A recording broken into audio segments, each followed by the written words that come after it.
It's the second most wonderful time of the year. Merry Christmas, happy holidays. This I'm is still wearing a Halloween shirt. well, I know I'm still celebrating the most wonderful time of the year, which is Halloween. This possibly could be the second most wonderful time of the year, Joshua, in my opinion. And then maybe St. Patty's Day after that. Sure, yeah, happy holidays. Happy holidays, Merry Christmas, whatever you're I celebrating. personally like Diwali. That's like my favorite holiday. What? Wally? Diwali. What is that? It's a Indian holiday where they take a banana tree and they put it in their driveway, and then they hammer bamboo shoots into the side of it and put little clay pots and light them up, and then they light fireworks. It's like comparative to America, it's 4th of July meets Christmas. 4th of July meets Christmas. You are a well-traveled man and quite cultured, Joshua. No, but I love the holidays, and it's a little awkward because we're not working the day after Christmas. This is a pre-recorded archive show The here. cat's out of the bag. Yeah, this is recorded. Well, we try this to be is recorded. truthful here on Haunting Season. Of course, that's what we're all about, is being honest and truthful with you. Yeah. So in the spirit of honesty, let's go back and look at one of my stories. It's my second story. Yeah, we're going way back. So when this is your second story, this is the second and we're going back to what, February? Is that 2013. Right? Okay, 2013. Yeah, and I have it pulled up here. There's 211,000 views, give or take 99 views. Some of those might be bots. I hope not. We try to be truthful here at Haunting. Absolutely, absolutely. All right, so without further ado, let's get to it. What do you think? Yeah, let's watch.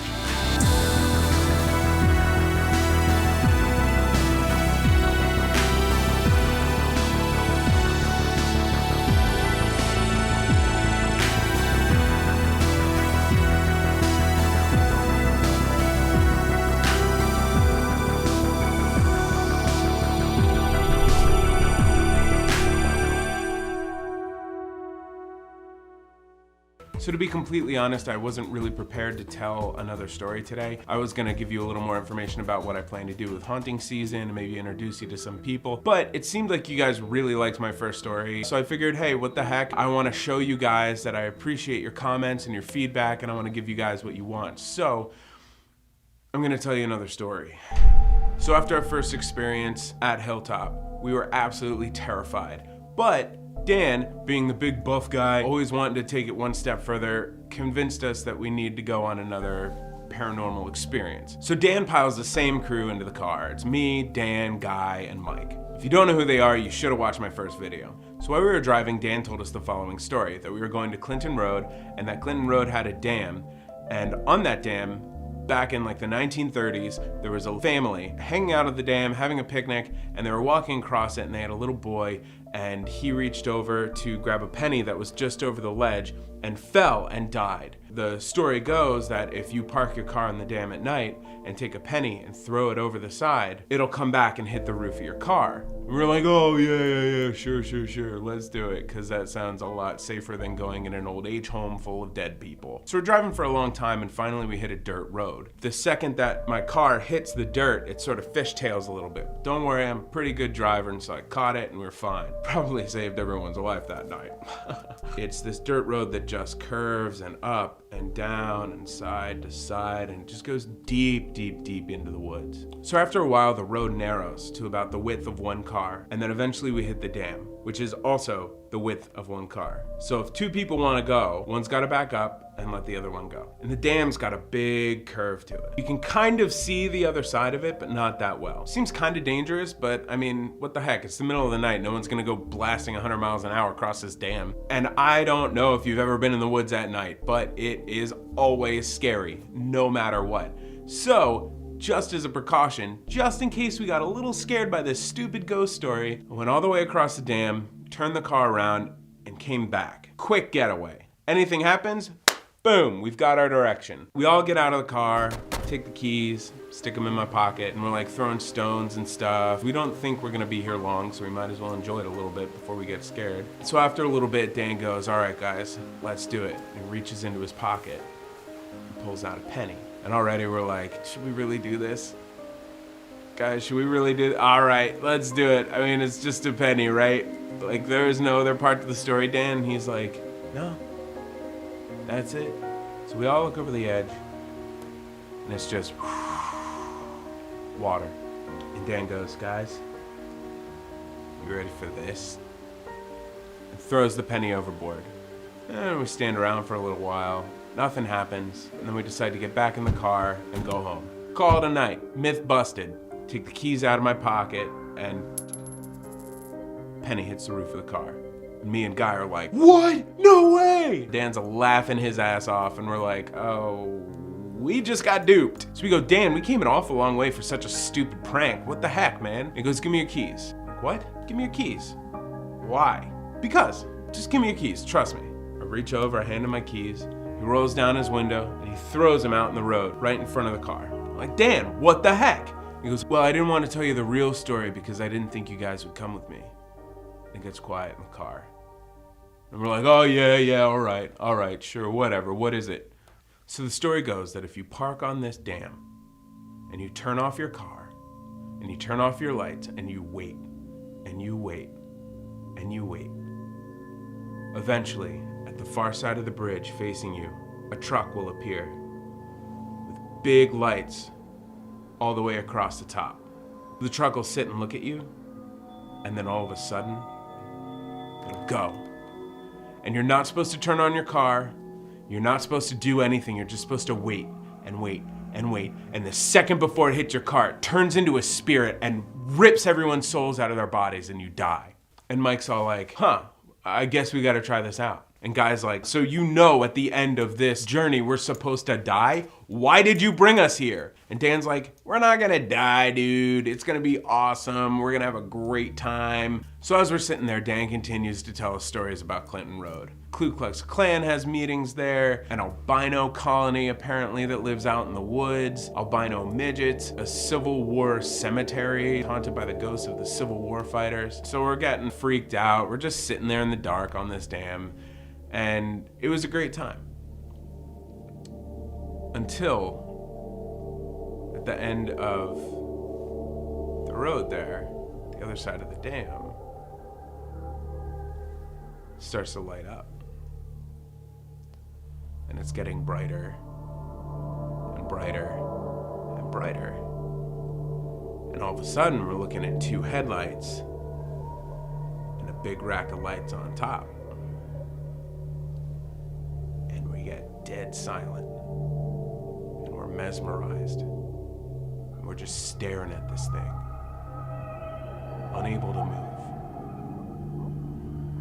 And all of a sudden, without any sounds at all, the headlights just start coming towards us. And I reach for the ignition and the keys, Dan, the fucking keys! Get the fucking keys, man! Get the fucking keys! I get out of the car and I run out in front. I grab the keys and I look up and the truck's coming right at us. I sprint around to the car, I jam the key in the ignition, and for some reason it lines up just perfectly. So I turn the key, start the car, put it in reverse, and we are blasting backwards down the dam. I get to the end of it, hit the dirt, swerve off to the side, and pull over.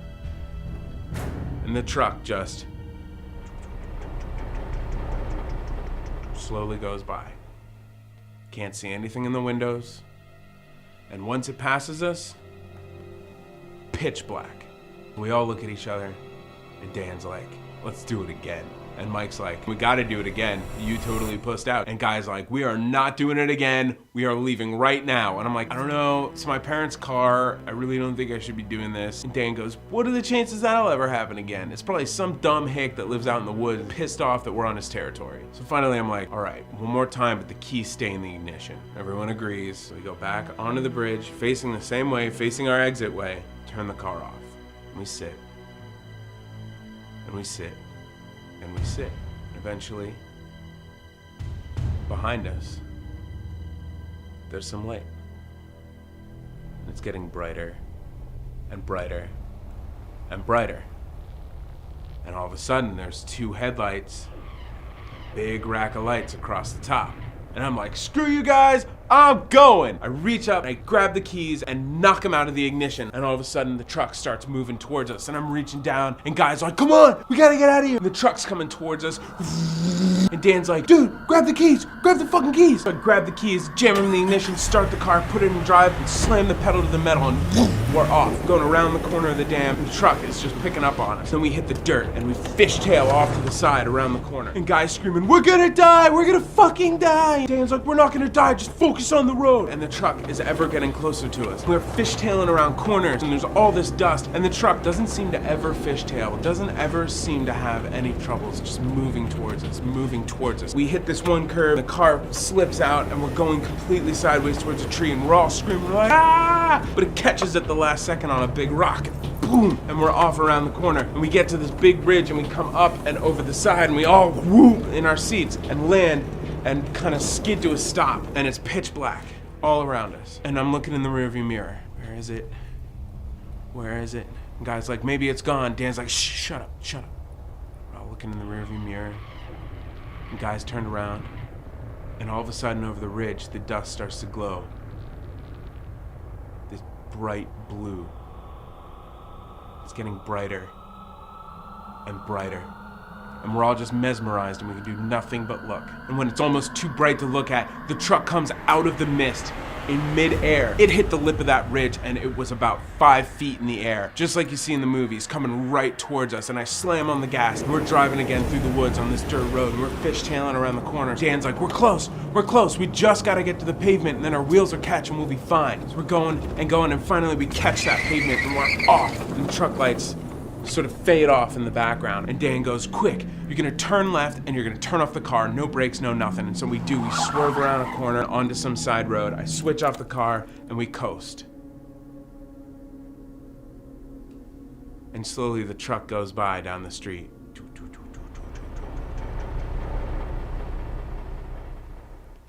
And that was the last we ever saw of it. So that's my story for today. If you like it, please hit the subscribe button and tell all your friends. The more subscribers I get, the better I can make my content. I'm starting out by vlogging, but eventually I'm gonna move in the next couple of weeks to making little short films that are about 1 minute to 1.5 minutes long. And then from there, as the subscribers grow, the content will grow, and it's just gonna be awesome. We're gonna have a real good time building this horror empire here on YouTube together. Thanks for coming by. I'll see you guys next time. Woo! That was sweet. Oh man, so many thoughts. So wait, did you live? Yeah. Oh, you did? Okay. I was well, I don't know if you're of the living. That's the most important thing. Now, okay, and then also, is this true? Yeah, it's actually exactly how I remember it, which is, you know, give or take, you can affect your own memories by just recalling them, you know, differently. But that's exactly how I remember it. And I haven't thought about this in a really long time. Yeah, I don't know exactly what was going on there. I have a few things to say though. I had a lot of necklaces on. I was gonna say that. I was like, man, you were blinging. Yeah, it was like I woke up that morning and I was like, it's just not enough. Yeah, one's not gonna do. I need another. I had a one. couple of keys. I got a cross. There's like hemp going on. Yeah, you got a watch. Man, you were something else there in what 2013? Yeah, and I'm sure this is a drastic reduction to the amount of jewelry that I wore in high school. You wore more in high school? Oh yeah, I was always wearing anklets. Metal detectors? Did you have those things at your school or no? No. Oh, okay. I was gonna say, I wonder what that would be like. What was it like going through airports then? I didn't fly. Well, it's an amazing story. My lighting got a lot better. Yeah, your light. Right. Yeah, but what an amazing story. What about those friends? Like, do you keep in contact with them all that much anymore? Or? Well, so they're the same group from Hilltop. I still talk to Guy once in a while on Instagram. He's a teacher in Parsippany. And I will say, like, the cursing in this is incredibly accurate. You know, when you're a teenager, you just throw F-bombs left and right. Mm-hmm. You know, that was incredibly accurate. I feel like we were always trying to impress each other with cursing. And I gotta say, and I hate that this is in a video that's up on YouTube, but I said midgets. And it was a different time. I was younger. I didn't know as much. It's little people. And of course, like the story that had been told to me about these albino little people out in the woods was meant to be scary. It's obviously like those are two normal things to have, albinoism and being a little person. Yeah. Yeah. So that was kind of cringy listening to it. Yeah. But I just wanted to call that out because that's particularly insensitive. And you know, it's out there. Good on you. Good on you. Well, amazing story. Again, love it. I love these things.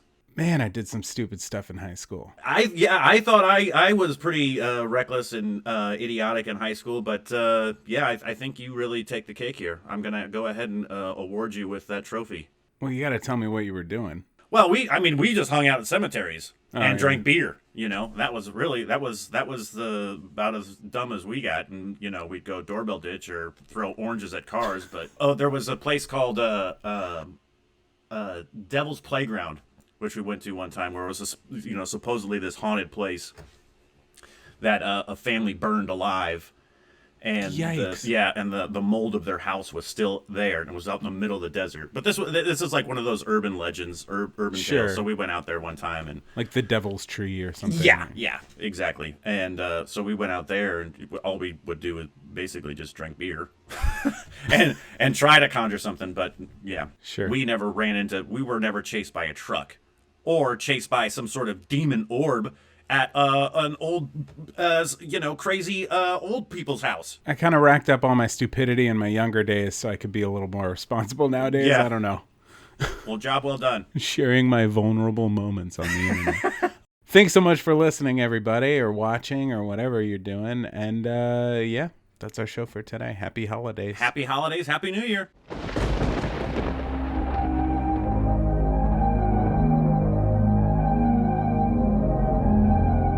Haunting Season was created by me, Joshua Sterling Bragg, produced by Greg Holdsman and Jessica Richmond, and executive produced by Matt Gielen, Patrick James Lynch, and Ryan Gielen, and is a joint production of Believe Limited and Matt Gielen. This episode was hosted by me, Cody Dugan. And me, Joshua Sterling Bragg. I also wrote and told the stories. Edited by Colby Crow, and select music in this episode, including this final track, was made by North Innsbruck. Links are in the description. If you like our show, please subscribe on your favorite platform. Full episodes are available on YouTube, Facebook, and wherever you listen to podcasts. Thanks for listening, and we'll see you next week. Next week. Bye.